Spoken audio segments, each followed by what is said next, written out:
सुप्रभात बच्चों। इसके पहले वाले पीरियड में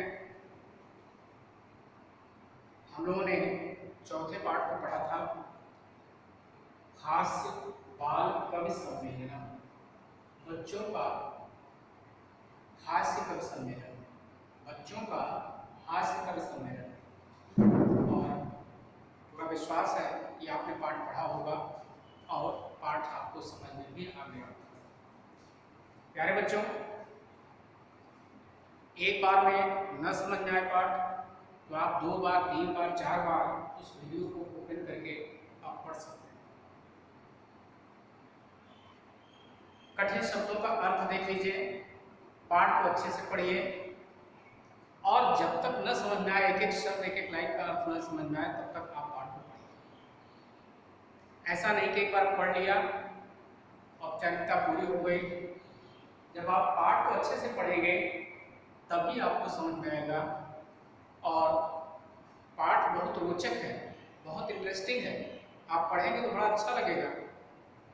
आज इस पाठ का अभ्यास कार्य हम लोग करेंगे और अभ्यास कार्य में जो प्रश्न दिए गए हैं, पहला प्रश्न, तीसरा और चौथा, ये 3 प्रश्न आप गृह कार्य में करेंगे। 3 प्रश्न गृह कार्य में करेंगे। इसमें छठा प्रश्न जो है वो एक छोटी सी लघु कथा है, उसको आप डायग्राम बना करके, जो चित्र बना है उस चित्र को बना करके तब वो लघु कथा पूरी करेंगे। ऐसा नहीं बस सीधे इसे भर दिया, ऐसा नहीं, आप उस डायग्राम को बनाएंगे और डायग्राम को बना करके उसको पूरा करेंगे। कैसे करना है ये अभी हम बता देते हैं। पहले कक्षा कार्य का काम, पहले क्लासवर्क का काम देख लीजिए। देखिए, सबसे पहले जो पहला प्रश्न है हमने कहा जिसको गृह कार्य में करेंगे, और जहां लिखा है उच्चारण कुरुत, उस उच्चारण कुरुत की जगह आप लिखेंगे अव्यय पद या अव्यय पदान। ये सारे अव्यय शब्द हैं, ये अव्यय पदान हेडिंग डाल करके ये सारे शब्द आप लिखेंगे। ऊपर, नीचे, कदा, पुत्र, अधः, बहिः, अन्तः, कदा, उच्चैः, अलम, पुनः, एकदा। ये सारे अव्यय शब्द हैं। अब आप कहेंगे कि अव्यय क्या होता है? अव्यय ऐसे शब्द होते हैं जिनके वाक्य में लगने से वाक्य की स्थिति में कोई परिवर्तन नहीं होता है। वाक्य की स्थिति में कोई परिवर्तन नहीं होता है। जैसे अद्य है, स्व है, इदानीम है, अत्र, तत्र, पुत्र, ये सारे शब्द अव्यय हैं। इनके लगने से वाक्य, ऐसा नहीं कि अव्यय शब्द लग जाएंगे तो वर्तमान काल का वाक्य भूतकाल में हो जाएगा, भूतकाल का भविष्य काल में हो जाएगा, ऐसा नहीं है। ये तीनों लिंगों में, तीनों पुरुषों में, तीनों वचनों में इनके अव्यय पद लगने से वाक्य की स्थिति में कोई परिवर्तन नहीं होता है। तो ये अव्यय पदानी शब्द आप हेडिंग डाल करके ये सारे शब्द नोट कर लेंगे अच्छे से। प्रश्न नंबर 2, पहला हमने बताया था गृह कार्य में करना है। पहला हमने बताया था ये सारे प्रश्न आपको गृह कार्य में करने हैं। अब दूसरा, पहले के सारे जो अव्यय शब्द हैं ये गृह कार्य में करेंगे। दूसरा है कक्षा कार्य में करेंगे। मंजूषातः अव्यय पदानि चित्वा वाक्यानि पूरयेत्। आप लिख सकते हैं हेडिंग अव्यय पदानि चित्वा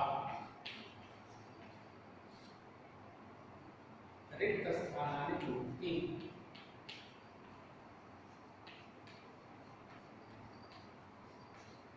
रिक्त स्थानानि पूरयति,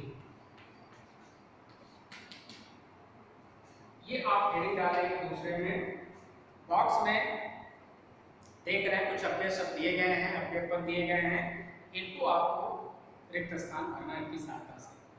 अलम, अंतः, बहिः, अधः, उपरि। अब जैसे पहला है वृक्षस्य खगाः वसन्ति, पेड़ के बीच में डैश है, पक्षी रहते हैं। पेड़ के नीचे पक्षी रहते हैं या पेड़ के ऊपर पक्षी रहते हैं? ऊपर, पेड़ के ऊपर पक्षी रहते हैं। तो यहाँ पर एक अव्यय पद आया लास्ट वाला, ऊपर। तो आप लिखेंगे वृक्षस्य, पूरा वाक्य आप लिखेंगे वृक्षस्य ऊपर, और जो शब्द भरेंगे उसके नीचे अंडरलाइन कर देंगे, वृक्षस्य ऊपरि खगाः वसन्ति।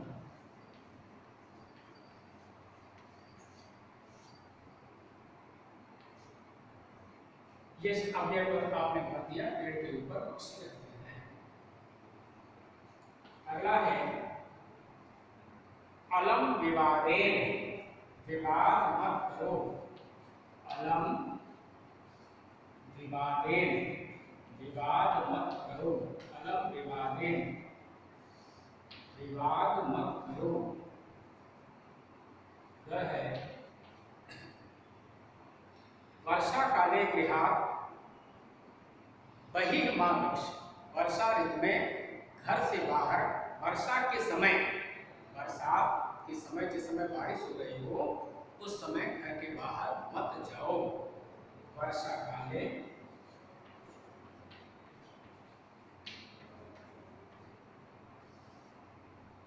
गृहात् बहिर्मावृक्ष,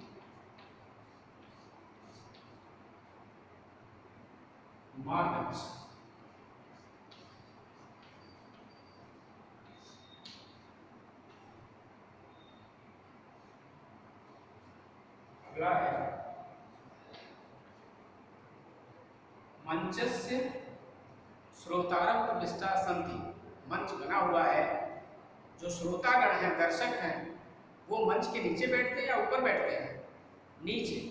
मंचस्य अधः, मंचस्य अधः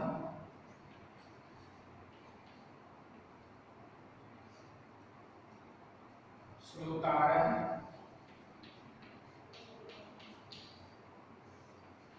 उपविष्टाः सन्ति।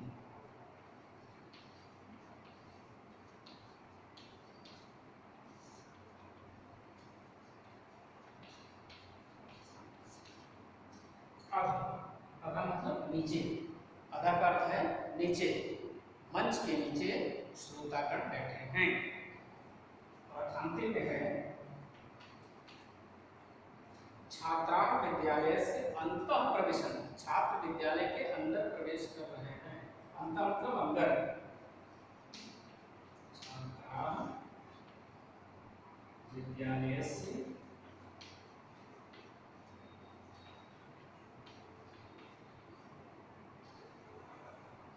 अंतः प्रविशन्ति।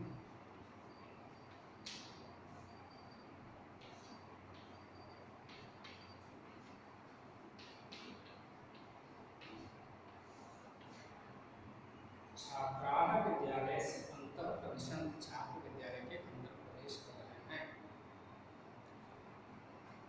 क्लियर हो गया? वृक्षस्य ऊपर खगाः वसन्ति, पेड़ के ऊपर पक्षी रहते हैं। अलम विवादेन, विवाद मत करो। वर्षा काले गृहात् बहिर्मावृक्ष, बरसात के ऋतु में, बरसात के समय घर से बाहर मत निकलो। मंचस्य अधः श्रोतारः उपविष्टाः सन्ति, मंच के नीचे श्रोतागण बैठे हुए हैं। छात्राः विद्यालय से अंतः प्रविशन्ति, छात्र विद्यालय के अंदर बैठे हुए हैं। ये छात्र विद्यालय के अंदर प्रवेश कर रहे हैं। तो ये था दूसरा प्रश्न। आगे बढ़ते हैं। तीसरा आपको गृहकार्य में करना है। तीसरा प्रश्न आपको गृहकार्य में करना है। कैसे करना है? अशुद्धम पदम चिन्ह।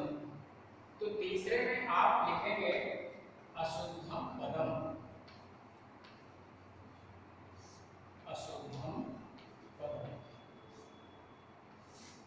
जैसे पहला है गमंती, यच्छन्ति, पृच्छन्ति, धावन्ति, ये क्रियाएं हैं बहुवचन की। यच्छन्ति, पृच्छन्ति, धावन्ति, ये तो सही है।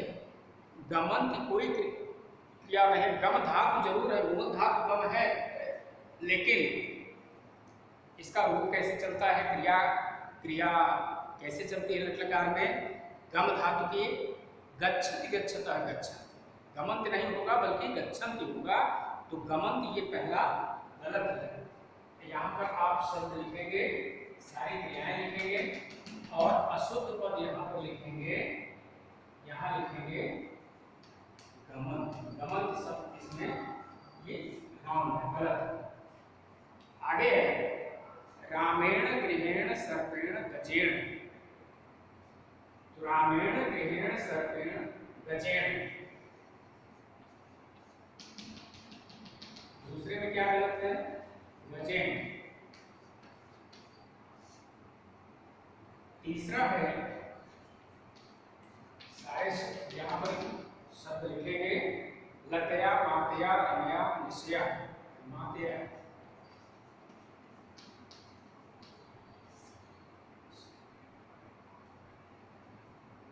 घर है, लते, रमे, माते, प्रिय, यहाँ पर होगा माते। आगे है लिखत, गर्जत, फलत, सेवत। लिखत, गर्जत, फलति, सेवत, सेवत, सेवत।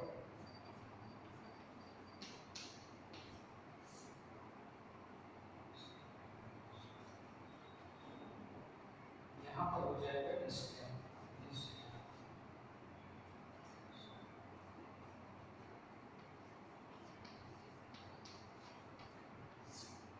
इस तरह से ये आपका तीसरा होगा, लेकिन इसको आप मेरे कार्य में नोट करेंगे। आगे है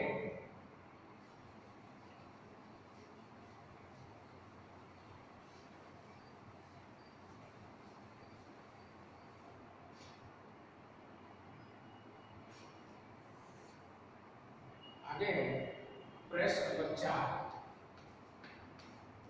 4 में कहा गया है कि समानार्थक पदानि चित्वा लिखा। बीच में आप लाइन खींचेंगे, एक तरफ पद, दूसरी तरफ समानार्थक पद। समानार्थक पद, समानार्थक मतलब समान अर्थ वाले। जैसे जल है, उसको पानी भी कहते हैं, नीर भी कहते हैं, जिसको आप पर्यायवाची बोलते हैं। इसको क्या बोलते हैं? पर्यायवाची। समान अर्थ वाले, समानार्थक। और विपरीतार्थक क्या होता है? जो विलोम शब्द होता है, विपरीत अर्थ वाला होता है, उल्टे अर्थ वाला होता है। जैसे प्राप्य, पहला शब्द लिखा है यहाँ पर प्राप्य। अब बॉक्स में दिया हुआ है प्राप्य का समानार्थक क्या हो सकता है? समान अर्थ वाला क्या हो सकता है? प्राप्त क्या हो सकता है? लब्ध्वा, प्राप्त करके, लब्ध्वा। आगे है कुशलाः,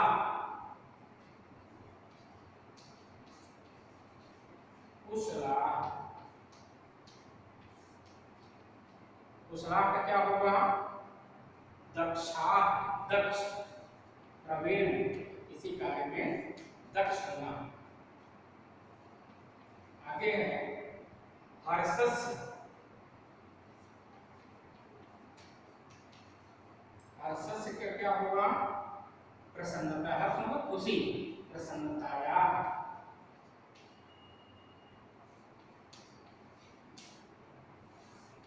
प्रसन्नताया। देहस्य, प्रसन्न, हर्षस्य का प्रसन्नताया, देहस्य। देहस्य, देह मतलब शरीर, शरीर का, शरीरस्य, शरीरस्य। और अंतिम है वैद्यम।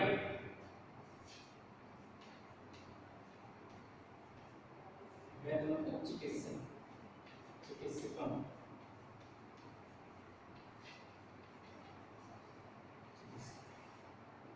ये आप इस तरह से पद और समानार्थी पद इस तरह से आसानी से लिख सकते हैं।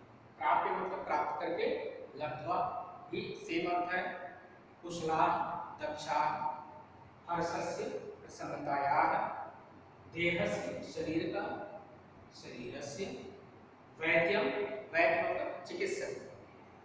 इस तरह से ये प्रश्न नंबर 4 आपका कंप्लीट होता है। आगे बढ़ते हैं प्रश्न नंबर 5।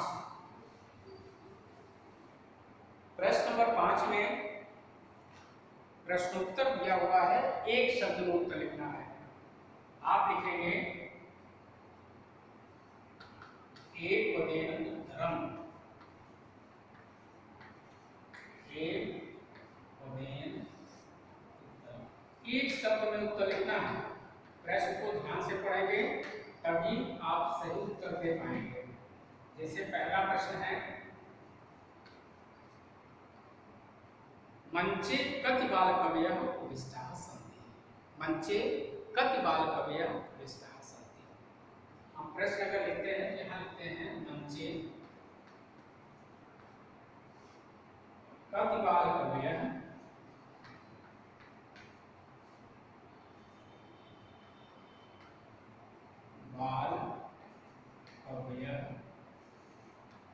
उपविष्टाः सन्ति, उपविष्टाः सन्ति। मंच पर कितने बाल कवि बैठे हैं। मंच पर कितने बाल कवि बैठे हैं। तो आपका उत्तर कितने हो जाएंगे? चत्वारः। उत्तर क्या हो जाएगा?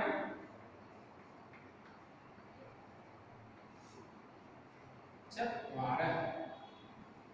कत मतलब कितने, कत मतलब कितने।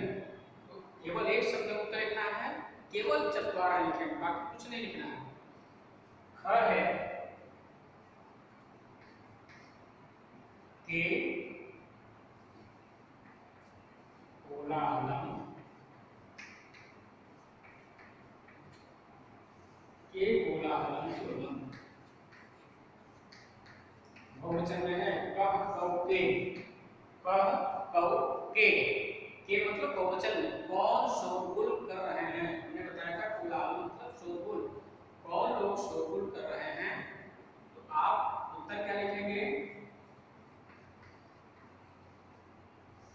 श्रोतारः।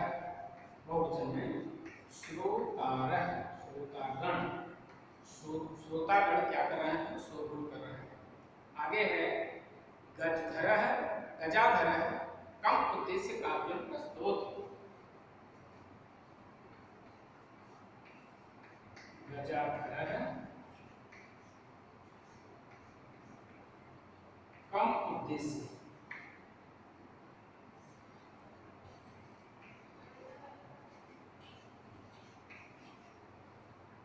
गजाधरः कम उद्देश्य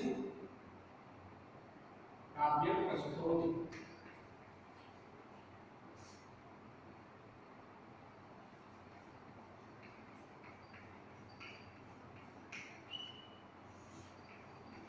गजाधर जो पहले कवि थे, किसको उद्देश्य करके, किसको अपनी कविता समर्पित करते हैं, किसको उद्देश्य करके किस पर कटाक्ष करते हैं। तो उत्तर हमारा क्या हो जाएगा? वैद्यराजानस्तुभ्यम। तो ये चिकित्सकम या वैद्यम, चिकित्सकम या वैद्यम, चिकित्सकम या वैद्यम। तो ये 3 प्रश्न हो गए। फिर से देखिए, मंचे कति बालकवयः उपविष्टाः सन्ति, मंच पर कितने बाल कवि बैठे हुए हैं। उत्तर आपका एक शब्द में हो जाएगा चत्वारः। के कोलाहलम कुर्वन्ति, शोरगुल कौन कर रहे हैं? श्रोतारः, श्रोतागण। गजाधरः कम उद्देश्य काव्य प्रस्तुति, गजाधर किसको उद्देश्य करके कविता प्रस्तुत कर रहे हैं? चिकित्सकम या वैद्यम। आगे है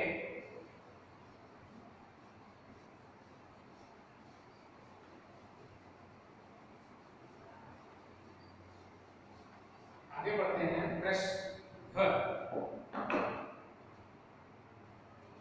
घ में है तुंदिला कस्य ऊपर हस्तम अवार्धेय तुंदिला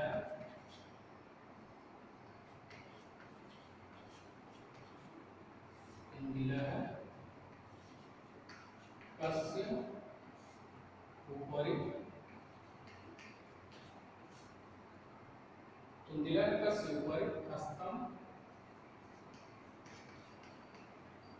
अवार्धेय।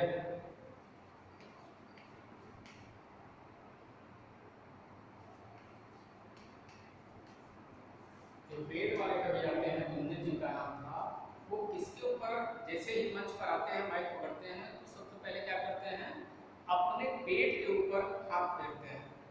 तुंदिला कस्य ऊपर हस्तम अवार्धेय, तुंदिल नामक कवि किसके ऊपर अपना हाथ फेरते हैं, कस्य।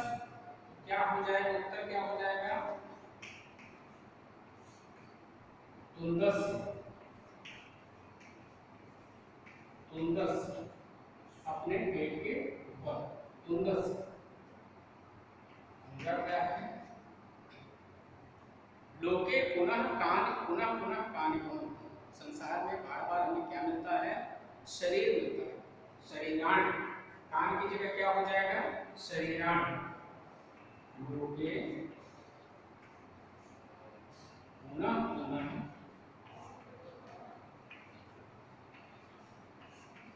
पुनः पुनः कानि भवन्ति,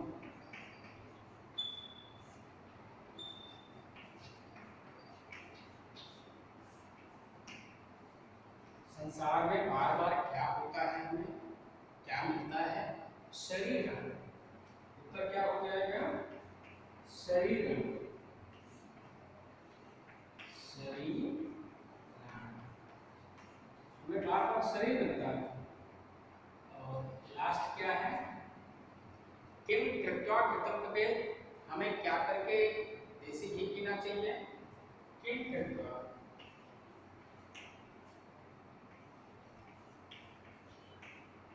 किम कृत्वा घृतम पिबेत।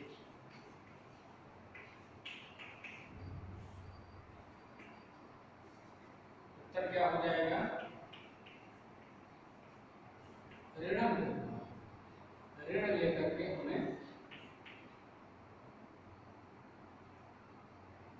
ऋणम कृत्वा घृतम पिबेत, ऋण लेकर के हमें देसी घी पीना चाहिए। फिर से देखिए, तुंदिला कस्य ऊपर हस्तम अवार्धेय, तुंदिल नाम के कवि किसके ऊपर हाथ फेरते हैं, उत्तर आ गया तुंदस, एक शब्द में। आगे है लोके पुनः पुनः कानि भवन्ति, संसार में हमें बार बार क्या मिलता है, शरीराण। आगे है किम कृत्वा घृतम पिबेत, क्या करके हमें घी पीना चाहिए, देसी घी पीना चाहिए। अगर हमारे पास पैसे नहीं है उसके बाद भी हमें क्या करके घी पीना चाहिए, एक शब्द उत्तर आया है ऋणम, ऋणम कृत्वा, ऋण लेकर के हमें घी पीना चाहिए, ऋण लेकर के हमें घी पीना चाहिए। किस तरह से ये प्रश्न उत्तर आपका हो गया एक शब्द में।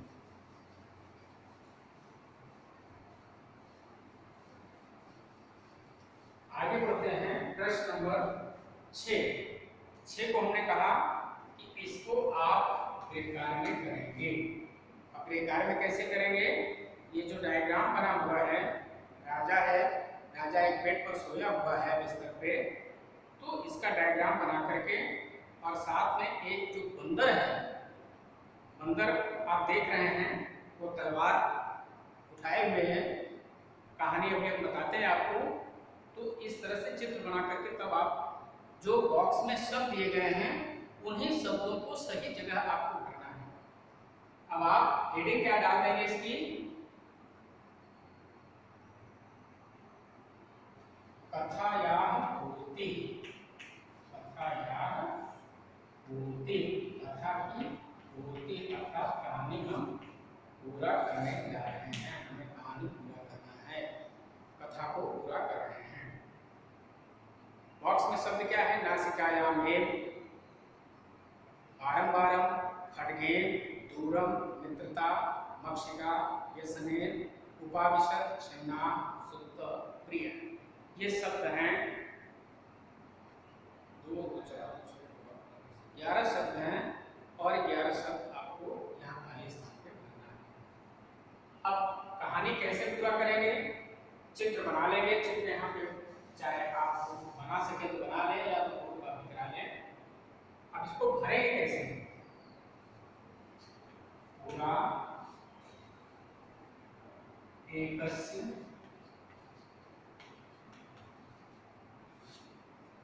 नृपस्य हम बता के उसके बाद अभी इसको कंप्लीट करा के तब आपको ये कहानी बताते हैं। इस कहानी में है क्या? एक जो शब्द भरेंगे उसके नीचे अंडरलाइन कर देंगे। प्रिय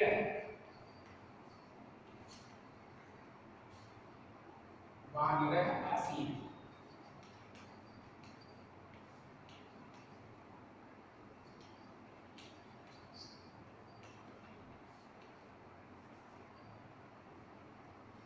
पूरा एकस्य नृपस्य एकः प्रियः वानरः आसीत्। एकदा युवः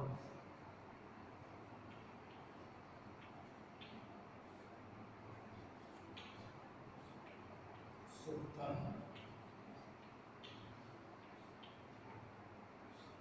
आसीत्।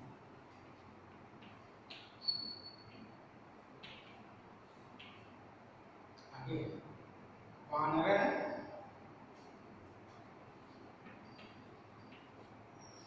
व्यजनेन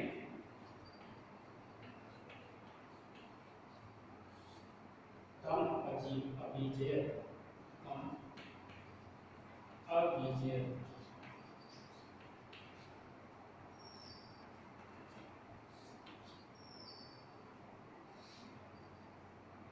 आगे है तदैव एकांशिका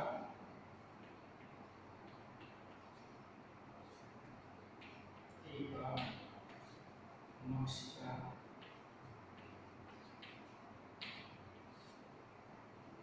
तदैव एकांशिका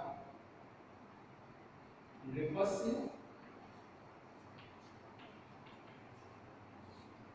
नासिकायां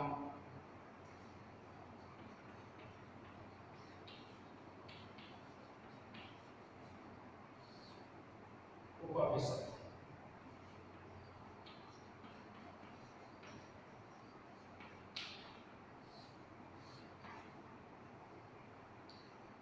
यद्यपि वानरः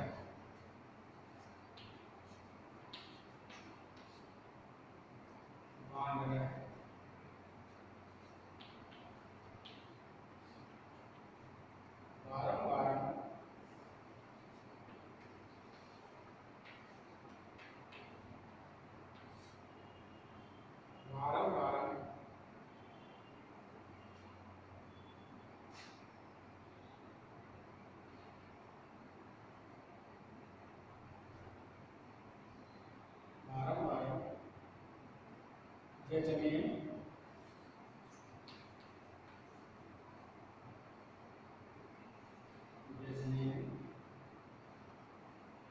तां निवारयसि। तां निवारयसि।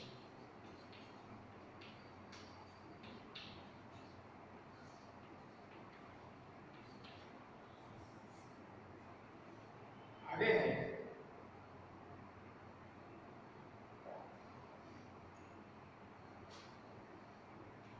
शब्द बारंबार पढ़ा जा रहा है।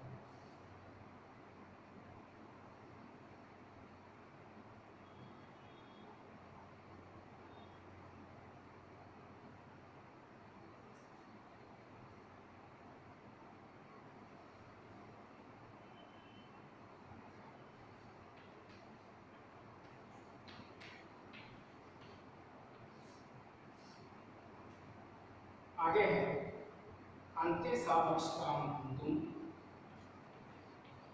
अन्ते सामक्षतां हन्तुं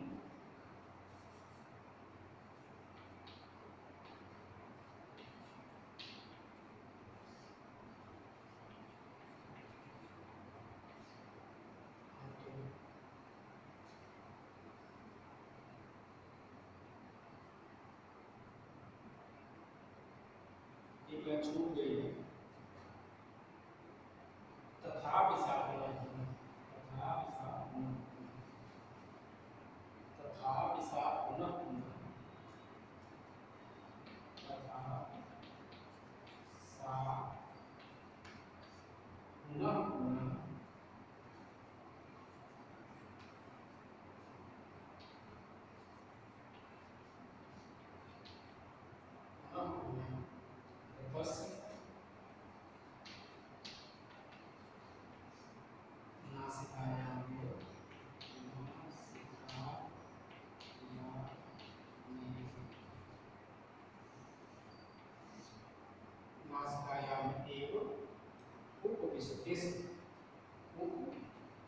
उपदिष्ट।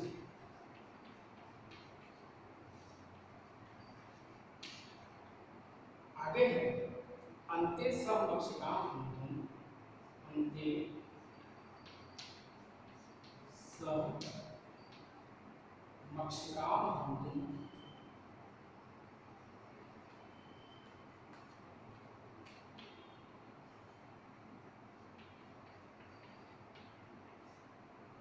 मक्षिकाम हंतुम खड्गेन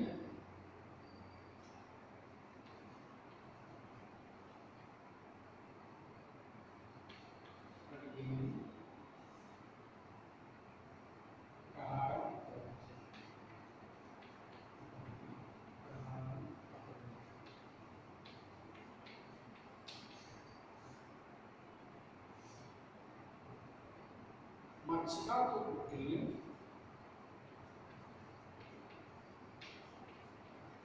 मक्षिका को उत्तीर्ण दूरम गता,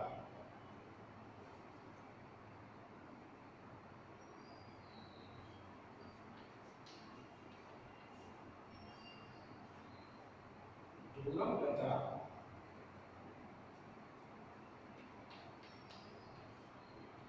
किंतु खड्गप्रहारेण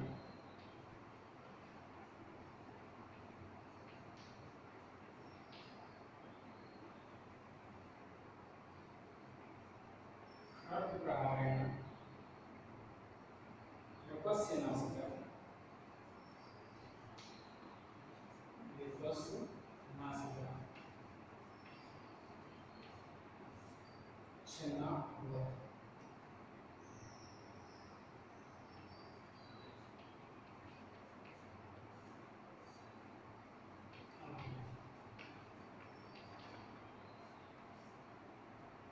विपस्य नासिका छिन्ना हुआ। अंतिम लाइन यहाँ दे रहे हैं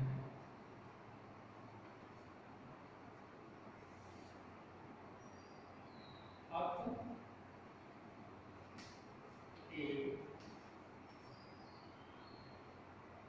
एवोच्यते, एवोच्यते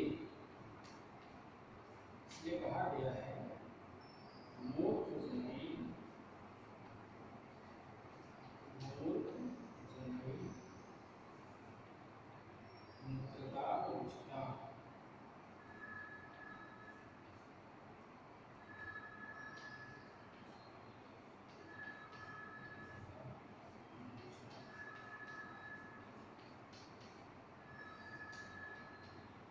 प्यारे बच्चों, इस तरह से कहानी पूरी होती है।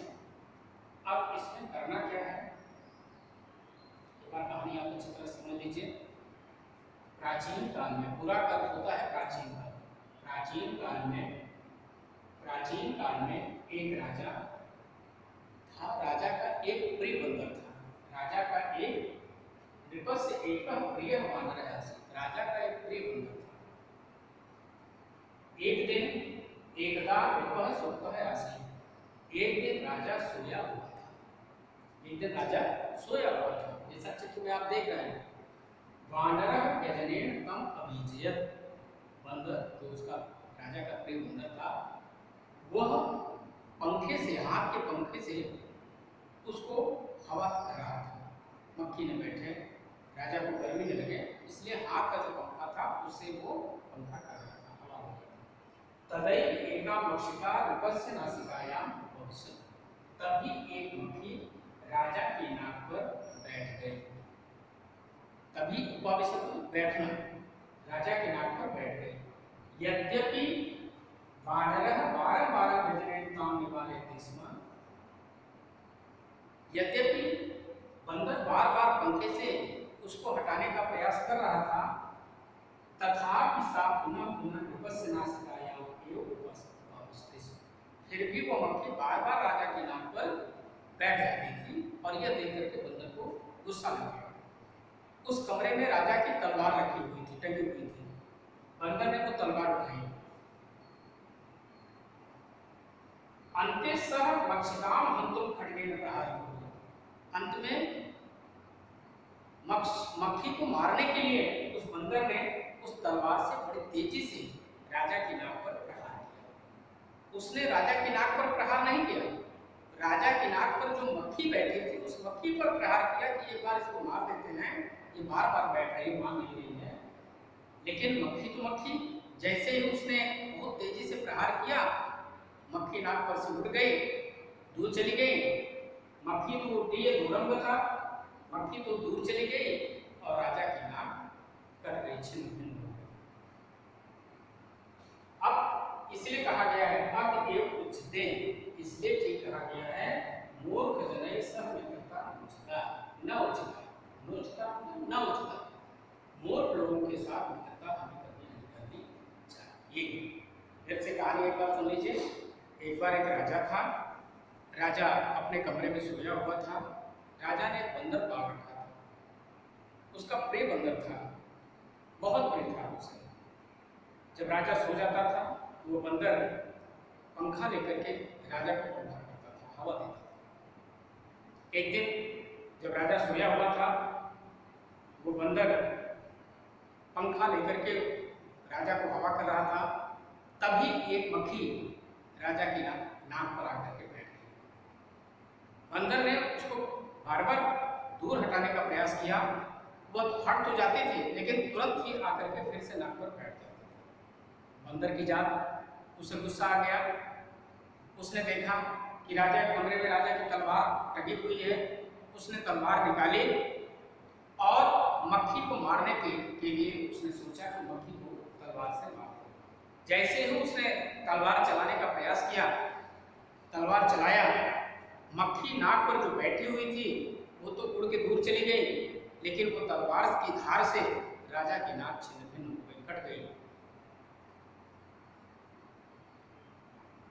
इसीलिए कहा गया है अति उच्चते, इसलिए ठीक कहा गया है कि मूर्ख जनैः सह मित्रता नुचिता, मूर्ख लोगों के साथ हमें मित्रता कभी नहीं करनी चाहिए। ये कहानी है, इस तरह से इसको भर लेंगे और साथ में आप इसका चित्र भी बना लेंगे। तो ये हो गया प्रश्न नंबर 6। और अब अंतिम प्रश्न बचता है विलोम। क्या बच रहा है? विलोम। तो विलोम हम यहाँ पर लिख दे रहे हैं।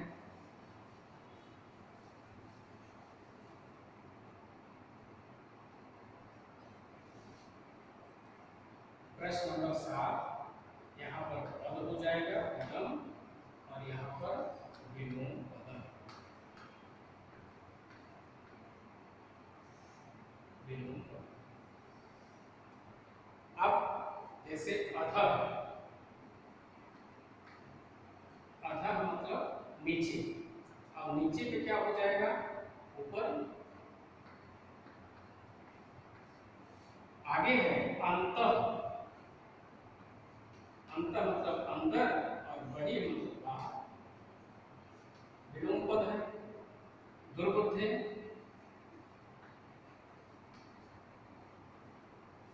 दुर्बुद्धे, सुबुद्धे,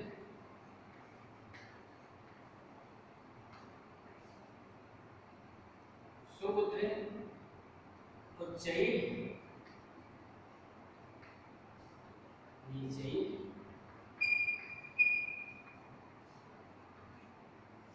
आगे है दुर्लभम,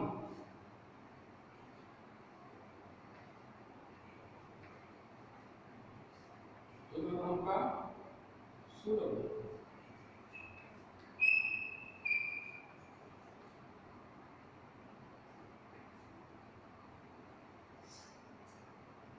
जैसे देखिए, आधा का ऊपर, अंत का बहिः, दुर्बुद्धे, सुबुद्धे, उच्चैः, नीचैः, दुर्लभम, सुलभ। आधा मतलब नीचे, नीचे का ऊपर, अंत मतलब अंदर, बहिः मतलब बाहर, दुर्बुद्धे, सुबुद्धे, दुर्बुद्धि मतलब मूर्ख, सुबुद्धे मतलब विद्वान, उच्चैः नीचैः, दुर्लभम सुलभ। दुर्लभम मतलब कठिनाई से प्राप्त होने वाला और सुलभम मतलब आसानी से प्राप्त होने वाला। प्यारे बच्चों, इसके साथ ही साथ गृह कार्य में जो ध्यातव्यम दिया हुआ है पाठ के अंत में, इसमें अव्यय शब्द के बारे में दिया गया है कि सदृशम त्रिशुलिंगेषु सर्वाश्च भक्तिश्च वचनेश्च सर्वेषु यन्न वेद तद अव्यय। कहीं भी इसको लगा दो, वाक्य में कोई परिवर्तन नहीं होता है, कुछ खर्च नहीं होता है। जो खर्च नहीं होता है वही अव्यय है। व्यय मतलब खर्च होना, अव्यय मतलब जो खर्च नहीं होता है। कहीं भी किसी लिंग में, किसी पुरुष में, किसी वचन में कहीं भी लगा दो, वाक्य में कहीं भी यह अव्यय पद लगा दीजिए, वो कभी भी वाक्य की स्थिति में कोई परिवर्तन नहीं होता है, वाक्य बदलता नहीं। इसलिए इसको भी गृहकार्य में नोट कर लेंगे। ये ध्यान देने योग्य बात है। अव्यय के बारे में बताया गया है। अव्यय की परिभाषा ये लिख लेंगे जो श्लोक के रूप में दी गई है। अस्मिन् पाठे अधः अन्तः बहिः नीचैः पुनः इत्यादि अव्यय पदानि सन्ति। येषां त्रिश्लोकेषु त्रिवचनेषु सर्वार्थश्च एकमेव उत्तमं भवति विकारो न जायते। हमने बताया कि कहीं कोई विकार नहीं होता, कहीं कोई इनके लगने से वाक्य की स्थिति में कोई परिवर्तन नहीं होता है। तो समझ में आया? इस चैप्टर को कंप्लीट कर लेंगे, इसका अभ्यास कर लेंगे, गृहकार्य कर लेंगे। गृहकार्य में हमने बताया कि इसका जो ध्यातव्यम है, लास्ट में अव्यय की परिभाषा दी गई है, वो परिभाषा भी आप लिख लेंगे। इस तरह से प्यारे बच्चों, ये चैप्टर हमारा यहीं पर समाप्त होता है। अगली बार जब हमारा पीरियड होगा तो हम 5वां चैप्टर लेकर के आपके सामने आ जाएंगे। इस तरह से ये चैप्टर यहीं पर समाप्त